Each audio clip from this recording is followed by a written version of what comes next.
ಎಲ್ಲರಿಗೂ ನಮಸ್ಕಾರ. ಉತ್ತರ ಕರ್ನಾಟಕದ ಹೆಲ್ದಿ ಕುಕಿಂಗ್ಗೆ ಸ್ವಾಗತ. ನಾನು ರೂಪಾ. ಬೆಟ್ಟದ ನೆಲ್ಲಿಕಾಯಿ ಗುಳಂಬ ಮಾಡ್ತಾಯಿದ್ದೀನಿ. ಇದು ತುಂಬ ಸಿಂಪಲ್, ಇಮ್ಯುನಿಟಿ ಬೂಸ್ಟರ್ ಅಂತಲೇ ಹೇಳ್ಬೋದು. 6 ಬೆಟ್ಟದ ನೆಲ್ಲಿಕಾಯಿ ತೊಗೊಂಡಿದ್ದೀನಿ. ಚೆನ್ನಾಗಿ ತೊಳೆದು ಬಟ್ಟೆಯಿಂದ ಕ್ಲೀನಾಗಿ ಒರೆಸ್ಕೊಂಡು ಸಣ್ಣದಾಗಿ ಪೀಸ್ಗಳನ್ನ ಮಾಡ್ಕೊಳ್ತೀನಿ. ಬೆಟ್ಟದ ನೆಲ್ಲಿಕಾಯಿ ಸೀಸನ್ ಆಗಿರೋದ್ರಿಂದ ಈ ನೆಲ್ಲಿಕಾಯಿ ಆರೋಗ್ಯಕ್ಕೆ ತುಂಬ ಒಳ್ಳೆಯದು.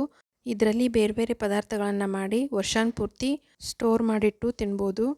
ನೋಡಿ, ಈಗ ಎಲ್ಲ ನೆಲ್ಲಿಕಾಯಿನೂ ಈ ಥರ ಕಟ್ ಮಾಡಿಕೊಂಡು ಒಂದು ಕಾಜಿನ ಭರಣಿಗೆ ಹಾಕಿ 1/4 ಟೀ ಸ್ಪೂನ್ ಮೆಣಸಿನ ಪುಡಿ, 1/4 ಕಪ್ ಜೇನುತುಪ್ಪ ಹಾಕಿ ಚೆನ್ನಾಗಿ ಮಿಕ್ಸ್ ಮಾಡಿ ಒಂದು ದಿನ ಪೂರ್ತಿ ನೆನೆಯಲ್ಲಿ ಬಿಡಬೇಕು.